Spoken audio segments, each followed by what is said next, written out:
Hi, I'm Rick Conlow. I'm glad you're here. Are you ready for some practical guidance and advice that can help your career as well as the people that you work with, your team?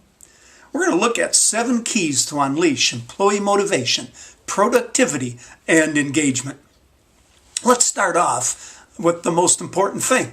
See, the first and only rule of leadership is not about you, it's about the team. What you'll see here is Tom Cruise. I don't know if you knew this or not about Tom Cruise, but he was born in poverty and his father beat him regularly. So he had a rough childhood, yet he rose to be very successful in the movies, billions of dollars in movie sales, world renowned. People have incredible potential. Tom Cruise says this, someday. That's a dangerous word. It's really a code for never. And so we got to believe in people. That's the baseline to anything in terms of building teamwork and employee engagement. In fact, employee engagement is not hard. It's not a survey. It's not a report. It's not a number, although we'll look at some numbers. It's about treating people respectfully as partners. Leadership is about positive influence, the relationship that you have with your team, and how you work with them. That's where many people get into trouble when they get in as a manager. They think leadership is about the title. No, it's about people first. And that's one of the most important principles about tying these tips and advice that will be given you today. But here are some numbers real quick to look at. Employee engagement surveys. Companies have those. The average return is 30 to 45 for 40%. The average score is 14. That's subtracting the high scores and out the low scores, and then that's the percentage in between. The average score, think about this, is only 14%. Most employees are disengaged out there today. 80 to 85% of employees worldwide are disengaged. Now, the best companies, when they do surveys, have 70 to 80% participation from the employees. Their eNPS scores, good score, is about 30%. And the best companies do 40% or higher. Now, our clients have 85% or higher participation in the surveys, and the eNPS numbers are 60 to 90%. Notice how much better they are than the others, and here are some others. You'll see some companies out there that you may know of, and what their NPS score is and what their eNPS score is. I'm not going to read all those, but notice them now, and the highest and the lowest there. And again, back to our clients, they have achieved significant results. So the only reason I bring these up is that there's a bottom line impact to what we're talking about here. You'll see the employee engagement payoff, the customer experience payoff. Those two are intricately linked. So if employees feel good about what they're doing and feel valued, they'll serve the customer better, which both respects, these two together, have a bottom line impact. You can see all the numbers. I'm not going to read them. Just take a look at them. And it's significant profit for an organization. If you're a manager, that means you contribute to that, you're more successful. So when the team is more successful, they do better with the customer, the company succeeds. As a manager, you succeed. So we need to remember that as we look at these points. Now, employee engagement then is a byproduct of trust, empowerment, and communication. As I said, it's about the relationship, not the reporting structure. You have to earn this. You have to work at it. It just doesn't come naturally. Why do you think employee engagement around the world is so low? It's because managers aren't doing a good enough job working with their teams. Right now in the marketplace, people are leaving 4 million jobs every month in the U.S. It's unprecedented. Companies can't find enough people. They can't keep the people that they have because they don't have the trust. They don't have the climate or the culture in the business. They don't have solid, positive relationships. What I'm going to be talking to you about right now is how to change that. So first, you got to transform from a manager to a servant leader. That's what I say. And I'm going to talk about that, and then I'll lead that into the second one, use the employee EX, which is employee engagement roadmap. So now look, servant leadership. Dr. Martin Luther King said, not everybody can be famous, but everybody can be great, because greatness is determined by service, and you have to have grace and love in your heart to do it. Great leadership is about the heart. geez, anybody can focus on the numbers and do something about that, but they're going to go do anything they can to get those numbers accomplished, even hurting people, running over people, taking advantage of people. That's not good leadership. That's not great leadership. Servant leadership focuses on people, how to help people succeed. Help other people succeed and you succeed as a manager.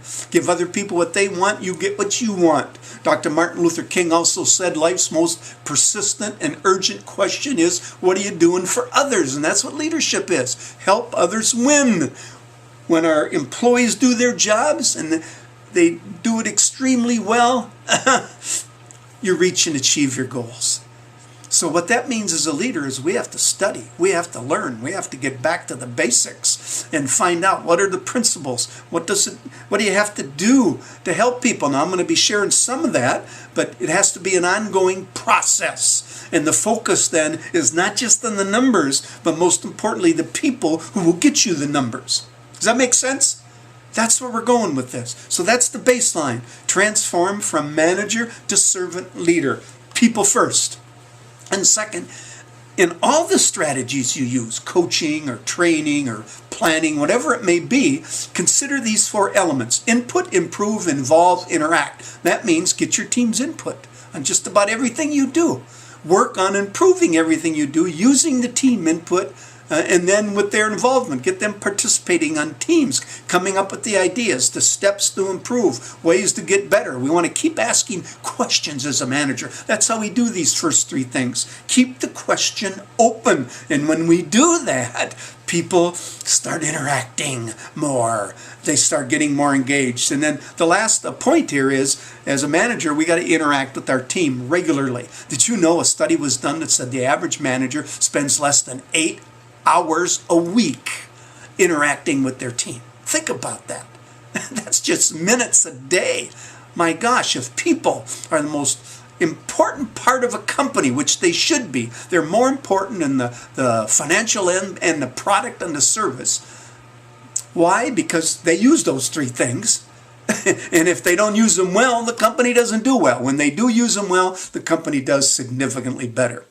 So as a leader, we got to interact with the team more, informally and formally, in meetings, in one-on-ones, and then informally, just walk in the hall or by a phone call, an email, text. All that counts. Leadership engagement leads to employee engagement, which leads to customer engagement. That's why I emphasize these first 2 things so strongly. And then the third, communicate strategically and positively. What does that mean now? What that means is we got to have regular team meetings. I actually had a highly educated manager in a technical company that built airplane engines ask me, Rick, can I have a meeting with my team? Just not enough communication. Then you got to learn to do the meeting well. Get team involvement, start on time, end on time. Wouldn't that be nice for once in a meeting? And then we've got to have scheduled one-on-ones and performance discussions and the reviews that we do with them. And then how you do your communication by text and email. That's so critical today. And learning how to do the virtual meetings really well. Got to be a student in the game. I said, get back to school, keep learning, transform from manager to leader. That's what you do. But we communicate strategically, positively with our team. Next, do more than performance management. Now remember, performance management is the process of how we engage our team about the job that they're doing. Well, you know what? There's lots of pieces to that. It isn't just a performance evaluation that you do once or twice a year. It's the ongoing discussions and communications we have all year.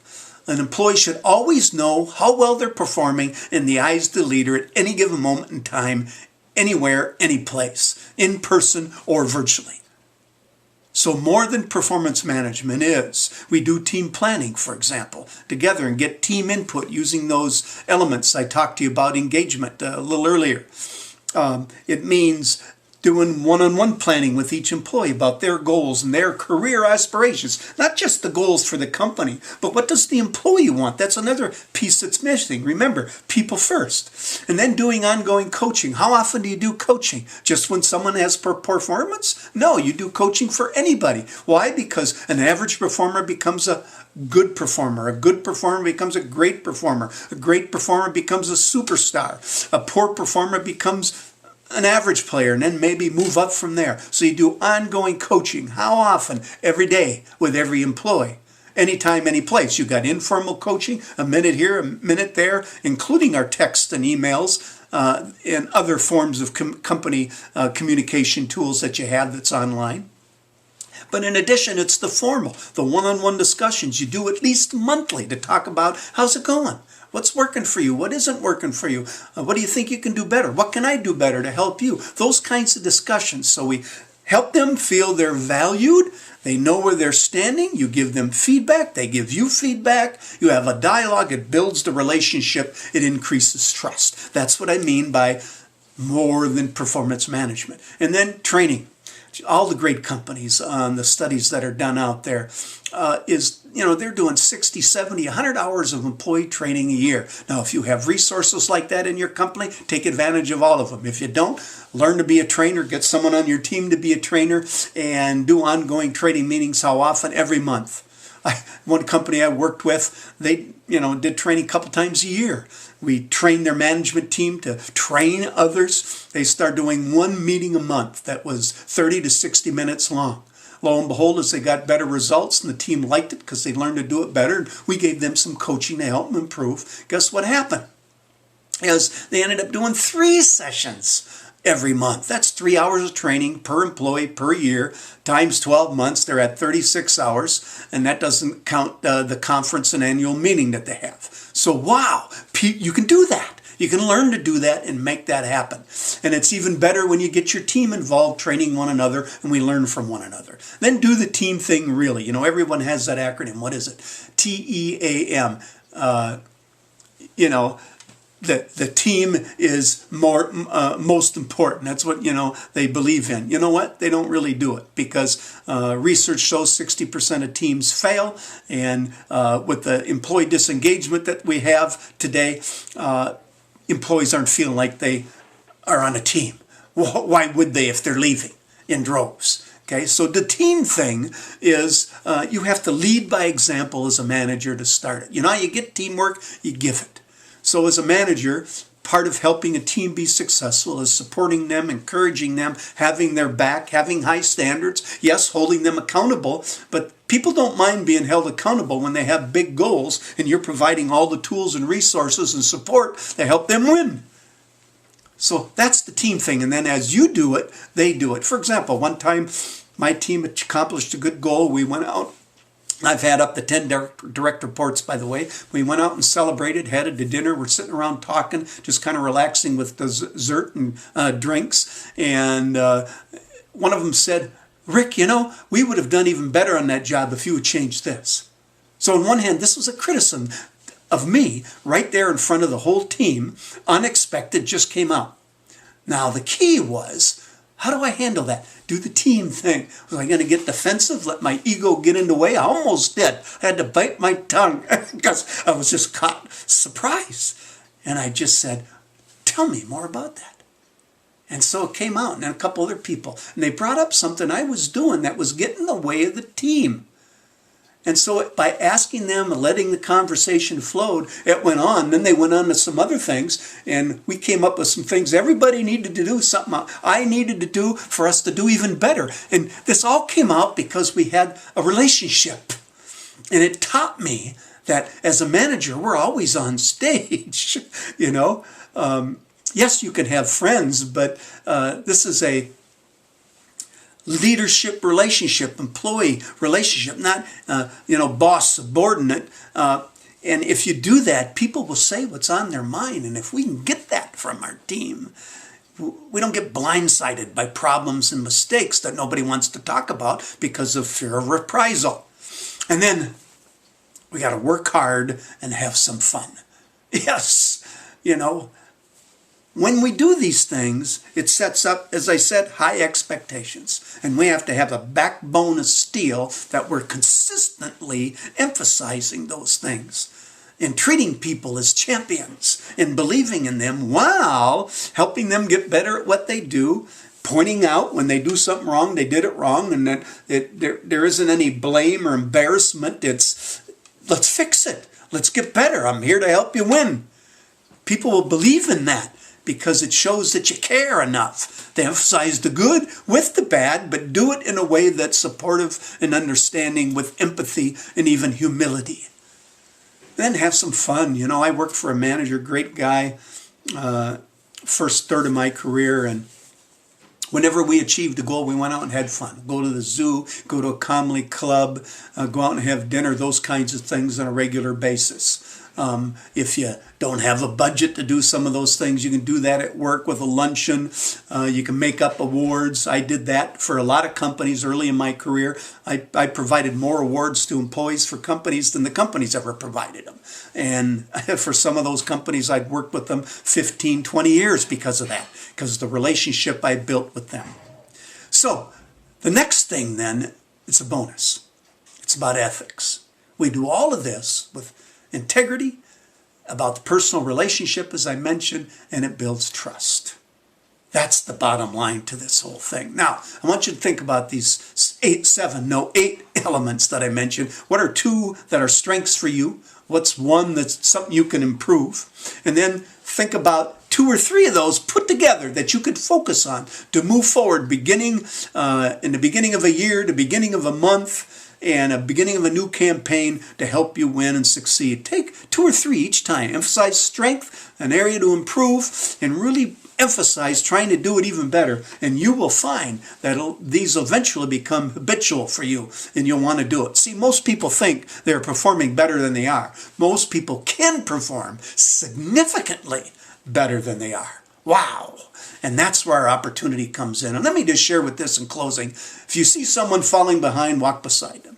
If you see someone being ignored, find a way to include them. Always remind people of their worth. One small act could mean the world to them. Now, this could apply to anything, but I'm particularly saying it certainly applies to your team. And that's what these 7 keys to employee motivation, productivity, and engagement, and even employee retention are talking about. Hey, check out my book. If you like this video, click that at the bottom, leave us a comment. There's resources there that you can take advantage of. One related to what I just talked about. It's a free learning packet. Click on it. All I ask is give us a review after you use it as a complimentary tool and resource to support what we talked about today. Take care, and I wish you the best of success.